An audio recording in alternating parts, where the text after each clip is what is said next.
ပိတ်တဲ့ပြန်ဗျာညီမလေရုပ်ရှင်အောင်ခံပြီးရဲ့လက်နက်မဲ့ဘန်ဒိုလေးတိုက်ခွက်များပြသလေးခြင်းပဲဖြစ်ပါလေညီမတိုက်ပညာဟာတစ်ဖက်မှရန်သူတိုက်ခိုက်လာခြင်းပေါ်ဒီလိုဒီပုံခုခံတိုက်ခိုက်ပါဘူးဒီစနစ်ကြတဲ့အာမန်ပြည့်ပြီးတင်းတင်းချက်လက်ပေါ်သွားစွာပေါ်ထုတ်ပြသလေးမှုကြောင့်ညီမတိုက်ပညာရှင်တယောက်ရဲ့ကိုယ်ကံစွမ်းအားလို့အာမခံရှုမြင်ကြမှာဖြစ်ပါလေခင်ဗျာ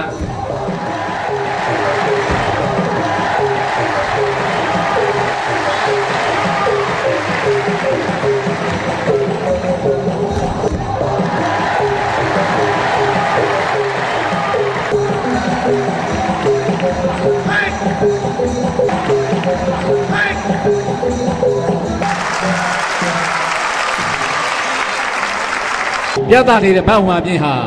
တိုင်းဆရာကြီးမြတ်စောကြီးတောင်ဥမမောင်ရဲ့သမီးဖြစ်ပြီးတော့ငယ်စဉ်ကစပြီးတော့မြမတိုက်ပညာကိုစီးပူလစ်လာတင်ကြားကြလို့ဖြစ်ပါတယ်မြမတို့အားဟာမြမဓာတ်လို့ဆိုစကားရှိတဲ့ညီ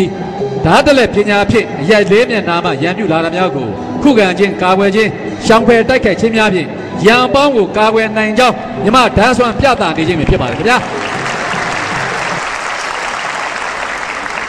တရွေးစင်မျိုးသမီးဘန်ဒိုတိုက်ပြပွဲမှာရင်းချင်းအောင်ကလက်နက်ဖြစ်ဝင်ရောက်လာတဲ့ရန်သူကိုလက်နက်မဲ့ဘန်ဒိုတီးဖြင့်အခုလိုအစွမ်းပြပြီးတော့ကာကွယ်နေတဲ့ပြင်ခွင်းကိုရှုစားကြမှာဖြစ်ပါတယ်ခင်ဗျာ Here is another performance demonstrated by Yin Yin Aung and her friends. In this performance, you will see Bando technique, which is the art of unarmed self-defense. So you see, the girl who hasn't any weapons is defending her opponents with Bando technique and become winner. ညီမတိုက်ပညာဟာယောက်ျားလေးသာမကအမျိုးသမီးများပင်အခုလိုတက်ထွန်းပြီးတော့ကိုယ်ကပညာဆွမ်းအားဖြင့်ရန်သူကိုကာကွယ်နိုင်တဲ့တိုက်အားကိုရှုစားကြမှာဖြစ်ပါတယ်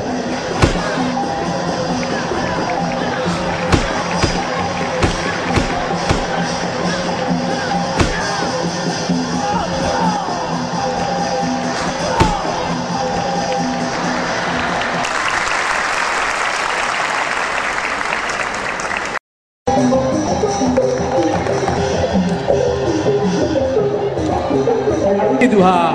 အချင်းပြည်နယ်မြကြီးနားမြို့မှာနေထိုင်ပြီးတော့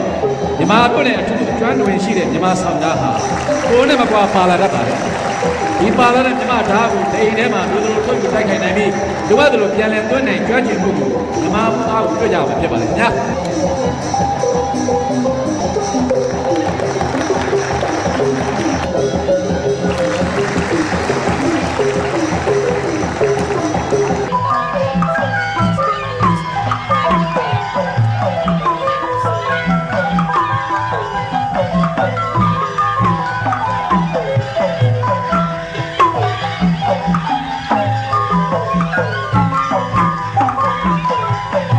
ပညာမှာလက်နက်မဲ့ဘန်ဒိုတိုက်ကွက်များရှိသလိုအခုလိုဓာတ်လန်လေးနဲ့ကျွန်တော်တို့တိုက်ခိုက်မှုစွမ်းရည်ကိုပြသနေတာဖြစ်ပါတယ်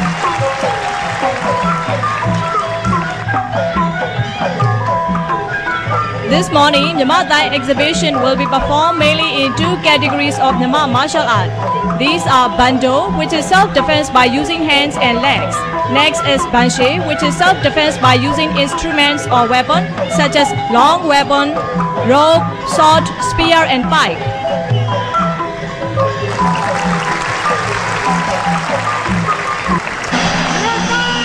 ဝေးတိုင်းမှာဦးမြအောင်ကပကံနန်းတွင်လက်တိုင်းကိုပြသနေတာဖြစ်ပါတယ်ခင်ဗျာ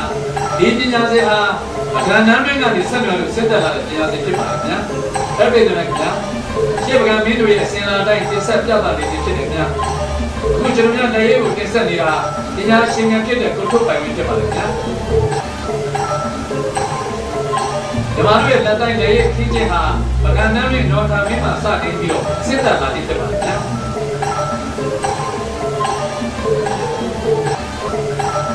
ကျွန်တော်တို့ကောမျိုးစကနာမည်ဓာတ်နဲ့ပညာကိုဆက်လက်ပြသနေခြင်းဖြစ်ပါတယ်ခင်ဗျာ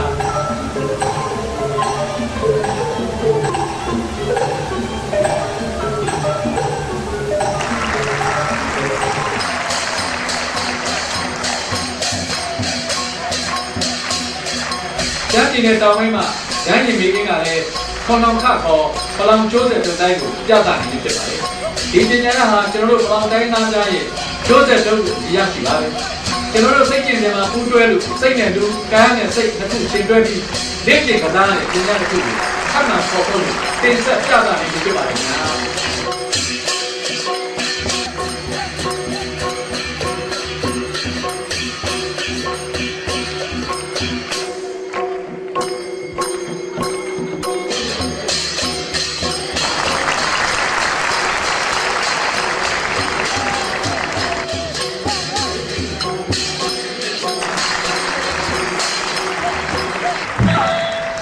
ဒီအောင်ဒီတိုင်းမှာဆရာကမြင့်လက်သိမ်းပြဘက်ကိုချူစားကြမှာဖြစ်ပါတယ်ဗျာ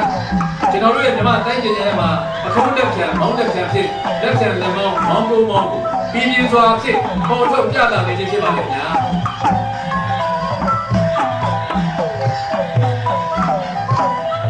ဒီနေ့ဖြစ်ပြီးထူးခြားတဲ့ကျက်လို့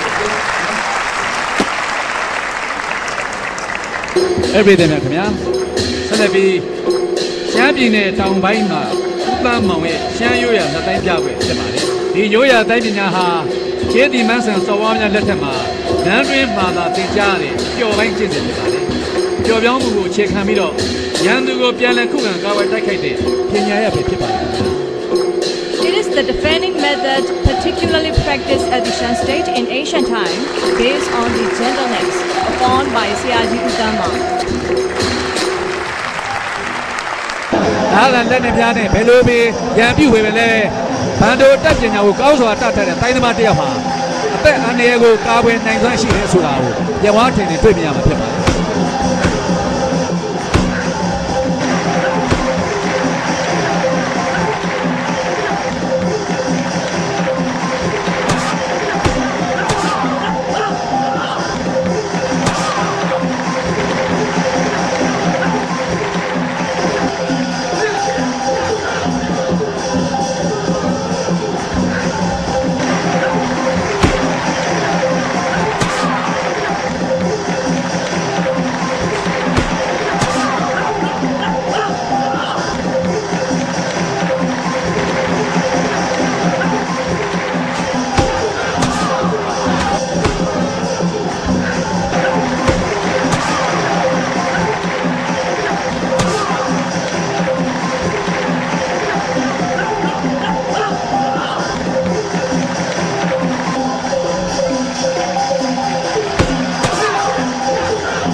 ဆက်ပြည့်တယ်ဗျာ